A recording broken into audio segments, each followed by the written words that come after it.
Hello everyone. कैसे हैं आप लोग। उम्मीद करता हूं कि आप लोग अच्छे होंगे। तो दोस्तों चलते हैं आज नए वीडियो के साथ। आज नए क्वेश्चन कराने जा रहा हूं जो कि भूगोल से संबंधित हैं।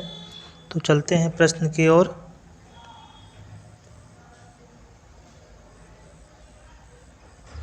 तो पहला प्रश्न यहाँ पे है कि वायुमंडल में पाए जाने वाले धूल कणों को आर्द्रता ग्राही कण कहते हैं क्योंकि पहला ऑप्शन है ये अच्छे संघनन केंद्र होते हैं।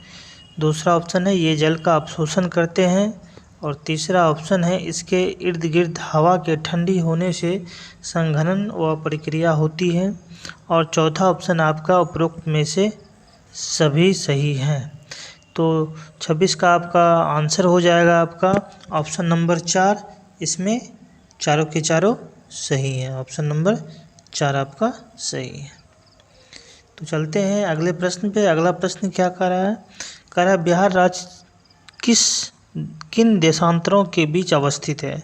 पहला ऑप्शन है आपका लगभग 84 डिग्री पूर्व से 88 डिग्री पूर्व। दूसरा ऑप्शन है आपका लगभग 80 डिग्री पूर्व से 84 डिग्री पूर्व। तीसरा ऑप्शन है आपका लगभग 80 डिग्री पूर्व से 88 डिग्री पूर्व। और चौथा ऑप्शन है आपका इनमें से कोई नहीं। तो इसका सही आंसर हो जाएगा आपका ऑप्शन नंबर 1, लगभग 84 डिग्री पूर्व से 88 डिग्री पूर्व। चलिए अगले प्रश्न में चलते हैं। अगला प्रश्न क्या कह रहा है समुद्र तल पर सामान्य वायुमंडलीय दाब कितना होता है। पहला ऑप्शन है 1014.23 मिलीबार। दूसरा ऑप्शन है आपका 1013.25 मिलीबार।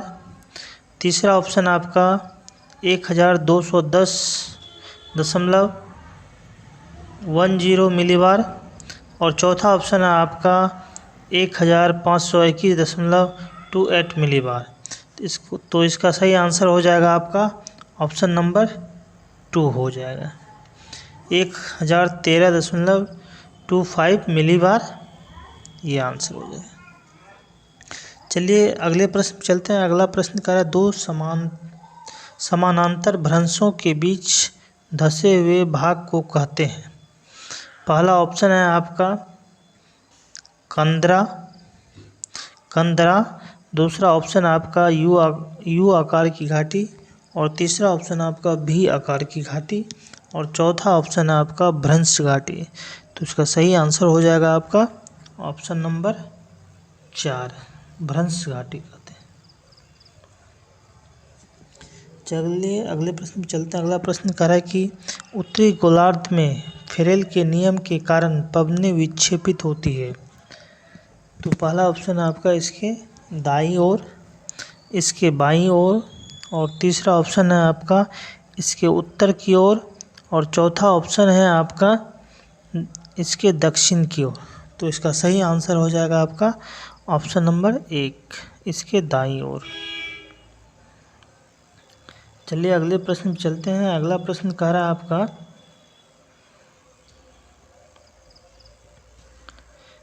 निम्नलिखित तत्वों में किसका निर्माण मनुष्य द्वारा किया जाता है जो प्राकृतिक रूप से नहीं पाया जाता है। तो पहला ऑप्शन है आपका यूरेनियम। दूसरा ऑप्शन है आपका प्लूटोनियम। तीसरा ऑप्शन है आपका थोरियम। और चौथा ऑप्शन है पोलोनियम। तो 31 का आपका सही आंसर हो जाएगा आपका option number 2, plutonium. Option number 2। तो चलिए अगले प्रश्न पे चलते हैं। अगला प्रश्न कह रहा है आपका दो समानांतर भ्रंशों के बीच उठे हुए भाग को क्या कहा जाता है। तो पहला ऑप्शन है आपका अवशिष्ट पर्वत। दूसरा है वलित पर्वत। और तीसरा ऑप्शन है आपका ब्लॉक पर्वत। और चौथा ऑप्शन है खंड पर्वत। तो 32 का आपका सही आंसर हो जाएगा आपका ऑप्शन नंबर 3, ब्लॉक पर्वत। चलिए अगले प्रश्न में चलते हैं। अगला प्रश्न क्या कह रहा है दक्षिण पश्चिम मानसून चलती है। पहला ऑप्शन है मई से सितंबर तक। दूसरा ऑप्शन है नवंबर से जनवरी तक। तीसरा ऑप्शन है अक्टूबर से जनवरी तक और चौथा ऑप्शन है जून से सितंबर तक। तो इसका सही आंसर हो जाएगा आपका ऑप्शन नंबर 4, जून से सितंबर तक। चलिए अगले प्रश्न चलते हैं। अगला प्रश्न कह रहा है निम्नलिखित भू आकृतियों में से किसके द्वारा बिहार राज्य का उत्तर पश्चिमी भाग घिरा हुआ है। पहला ऑप्शन है आपका सोमेश्वर पहाड़ी श्रेणी, दूसरा ऑप्शन है कैमूर पठार, तीसरा ऑप्शन है नवादा पहाड़ी प्रदेश और चौथा ऑप्शन है आपका राजगीर पहाड़ी प्रदेश। तो इसका सही आंसर हो जाएगा आपका ऑप्शन नंबर 1, सोमेश्वर पहाड़ी श्रेणी।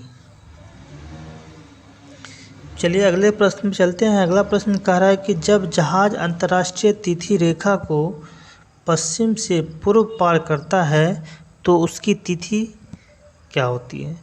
पहला ऑप्शन है 1 दिन बढ़ जाती है, दूसरा ऑप्शन है आपका 1 दिन घट जाता है, तीसरा ऑप्शन है आपका आधा दिन बढ़ जाता है और चौथा ऑप्शन है आपका आधा दिन घट जाता है। तो इसका सही आंसर हो जाएगा आपका ऑप्शन नंबर 1 दिन बढ़ जाता है। जब पश्चिम से पूर्व की ओर जाएगा तो 1 दिन बढ़ जाएगा, जब पूर्व से पश्चिम की ओर आएगा तो 1 दिन घट जाएगा, ये याद रखिएगा। चलिए अगले प्रश्न में चलते हैं। अगला प्रश्न कह रहा मिलान करने वाला है, निम्नलिखित को सुमेल कीजिए। ए में दिया है खेतरी। खेतरी किसके लिए प्रसिद्ध है, तो आपको यहाँ पे मिलाना होगा।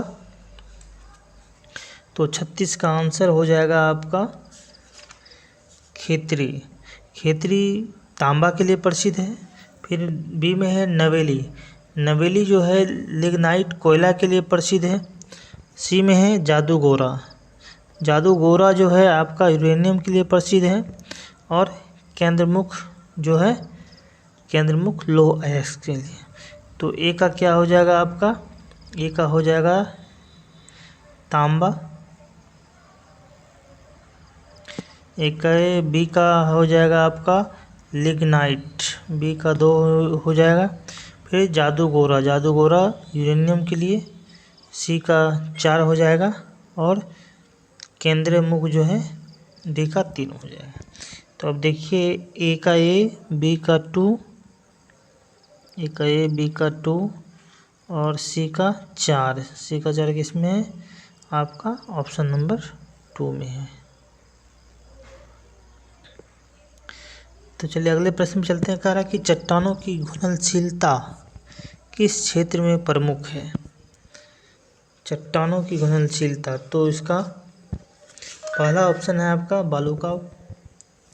बालू का प्रशस्त क्षेत्र। फिर है आपका दूसरा ऑप्शन है आपका चूना पत्थर क्षेत्र में, तीसरा ऑप्शन है ज्वालामुखी क्षेत्र में और चौथा ऑप्शन है आपका जलोढ़ निर्मित क्षेत्र में। तो इसका सही आंसर हो जाएगा आपका ऑप्शन नंबर 2, चूना पत्थर क्षेत्र में।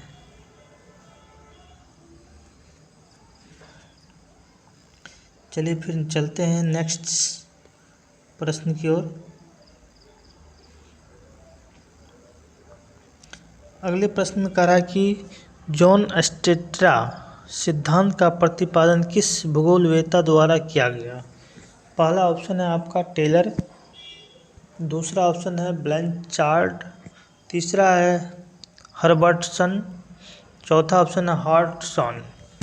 तो 38 का आपका सही आंसर हो जाएगा आपका ऑप्शन नंबर 1, टेलर के द्वारा। चलिए अगले प्रश्न में चलते हैं। अगला प्रश्न कह रहा है कि किस जनसंख्या में भारत की जनसंख्या में वृद्धि ऋणात्मक हुई थी। तो पहला ऑप्शन आपका 1901, दूसरा ऑप्शन है आपका 1911, तीसरा ऑप्शन है आपका 1921 और चौथा ऑप्शन है आपका 1951। तो इसका सही आंसर हो जाएगा आपका ऑप्शन नंबर 3, 1921 में जो है जनसंख्या वृद्धि भारत की ऋणात्मक हुई थी। चलिए अगले प्रश्न में चलते हैं। अगला प्रश्न कह रहा है कि भारत के किस बंदरगाह द्वारा सबसे अधिक मात्रा में लौह अयस्क का निर्यात किया जाता है? तो पहला ऑप्शन है मद्रास और विशाखापत्तनम, दूसरा ऑप्शन है आपका कोलकाता और बम्बई, तीसरा ऑप्शन है बम्बई और मुर्मुगांव, और चौथा ऑप्शन है विशाखापत्तनम और मुर्मुगांव। तो इसका सही आंसर हो जाएगा आपका ऑप्शन नंबर 4, विशाखापत्तनम और मुर्मुगांव। तो चलिए अगले प्रश्न में चलते हैं। अगला प्रश्न कर रहा है दक्षिण अमेरिका का कौन सा देश पेट्रोलियम का सबसे बड़ा उत्पादक है? पहला है ऑप्शन आपका वेनेजुएला, दूसरा ऑप्शन है आपका पेरू, और तीसरा ऑप्शन है आपका चिली, और चौथा ऑप्शन है आपका ब्राज़ील। तो इसका सही आंसर हो जाएगा आपका ऑप्शन नंबर 1, वेनेजुएला। चलिए अगले प्रश्न में चलते हैं। अगला प्रश्न क्या कह रहा है, भारत के प्राकृतिक वनस्पति के संबंध में कौन सा कथन सही है? सही कथन चुनने के लिए कह रहा है। पहला ऑप्शन है अधिक वर्षा वाले क्षेत्र में सघन उष्णकटिबंधीय वन पाए जाते हैं, दूसरा ऑप्शन है औसत वर्षा वाले क्षेत्र में मानसूनी वन पाए जाते हैं, तीसरा ऑप्शन आपका निम्न वर्षा वाले क्षेत्रों में शीतोष्ण घास के मैदान पाए जाते हैं, और चौथा ऑप्शन है आपका उपरोक्त सभी सत्य हैं।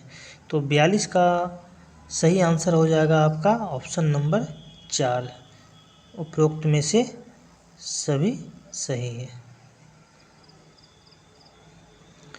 चलिए अगले प्रश्न चलते हैं। अगला प्रश्न क्या कह रहा है, निम्नलिखित देश और राजधानी में कौन सा युग्म गलत है? गलत युग्म को पहचानने के लिए कह रहा है। तो चलिए चलते हैं। कह रहा है पहला में क्या है, चेकोस्लोवाकिया, इसका प्राग दिया हुआ है, और दूसरा दिया हुआ डेनमार्क, कोपेनहेगन,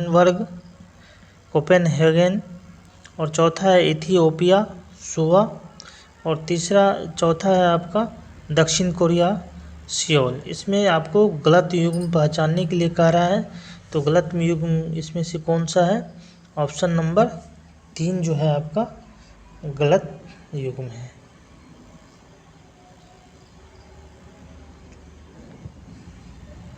बाकी के बाकी सब सही है। चलिए अगले प्रश्न चलते हैं। कह रहा है कैस्पियन सागर या झील अवस्थित है? पहला ऑप्शन है पूर्णतः यूरोप महाद्वीप में, दूसरा ऑप्शन है पूर्णतः एशिया महाद्वीप में, और तीसरा ऑप्शन है कुछ अफ्रीका में और कुछ एशिया में, चौथा ऑप्शन आपका कुछ यूरोप में और कुछ एशिया में। तो इसका सही आंसर हो जाएगा आपका ऑप्शन नंबर 4, कुछ यूरोप में और कुछ एशिया में है। अगले प्रश्न में चलते हैं। अगला प्रश्न क्या कह रहा है, भूमध्य सागरीय जलवायु समुद्री जलवायु की विशेषता क्या है? पहला ऑप्शन है आर्द्र ग्रीष्मकाल और शुष्क जो है सर्दियाँ, दूसरा ऑप्शन है आर्द्र ग्रीष्मकाल और आर्द्र सर्दियाँ, तीसरा ऑप्शन है शुष्क ग्रीष्मकाल और शुष्क सर्दियाँ, चौथा ऑप्शन आपका शुष्क ग्रीष्मकाल और आर्द्र सर्दियाँ। तो इसका सही आंसर हो जाएगा आपका ऑप्शन नंबर 4, शुष्क ग्रीष्मकाल और आर्द्र सर्दियाँ।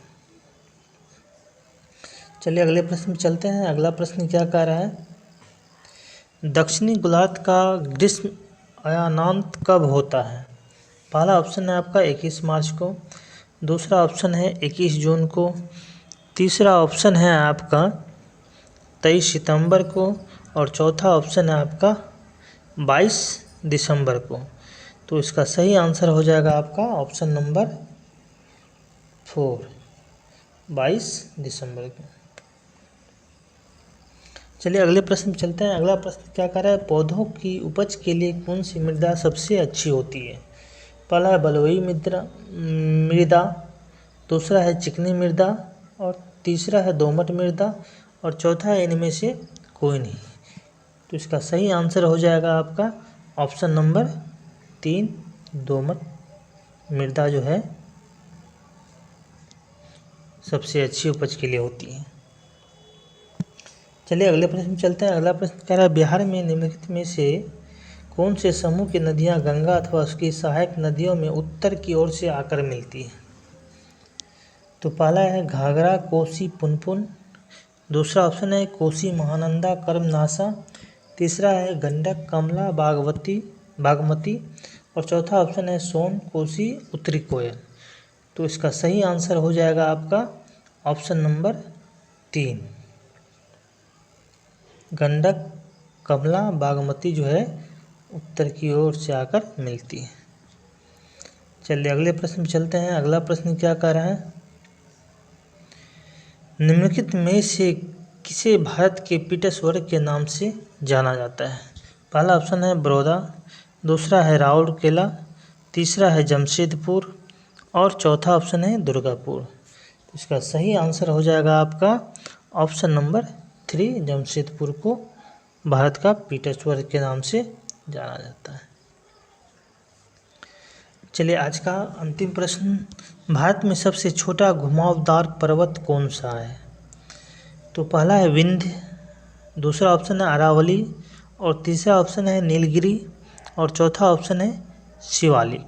तो इसका सही आंसर हो जाएगा आपका ऑप्शन नंबर 2 जो है सही है आपका। तो दोस्तों आज के लिए इतना ही, फिर अगले वीडियो में मिलते हैं, तब तक के लिए धन्यवाद।